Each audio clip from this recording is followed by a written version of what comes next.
بسم الله الرحمن الرحيم. سأل سائل بعذاب واقع للكافرين ليس له دافع من الله ذي المعارج تعرج الملائكة والروح إليه في يوم كان مقداره 50,000 سنة فاصبر صبرا جميلا إنهم يرونه بعيدا ونراه قريبا يوم تكون السماء كالمهل وتكون الجبال كالعهن ولا يسأل حميم حميما يبصرونهم يود المجرم لو يفتدي من عذاب يومئذ ببنيه وصاحبته وأخيه وفصيلته التي تؤويه ومن في الأرض جميعا ثم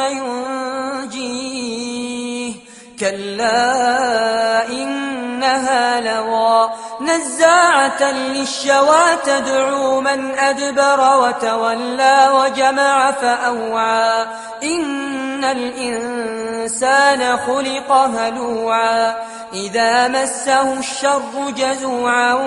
وإذا مسه الخير منوعا إلا المصلين الذين هم على صلاتهم دائمون والذين في أموالهم حق معلوم للسائل والمحروم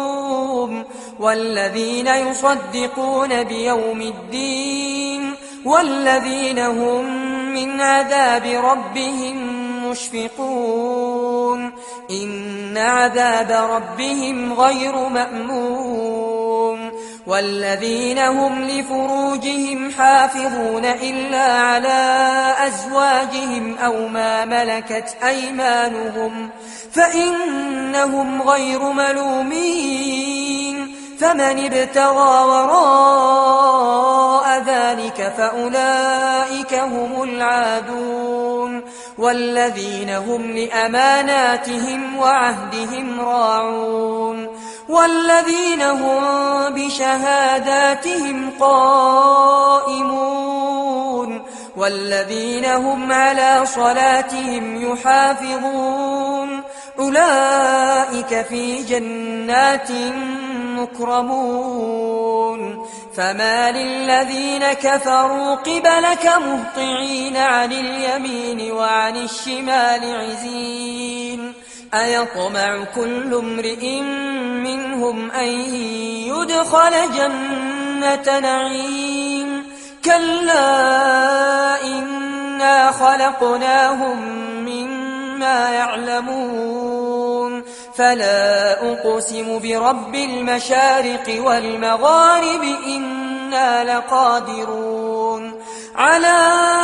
أن نبدل خيرا منهم وما نحن بمسبوقين فذرهم يخوضوا ويلعبوا حتى يلاقوا يومهم الذي يوعدون يوم يخرجون من الأجداث سراعا كأنهم إلى نصب يوفضون خاشعة أبصارهم ترهقهم ذلة ذلك اليوم الذي كانوا يوعدون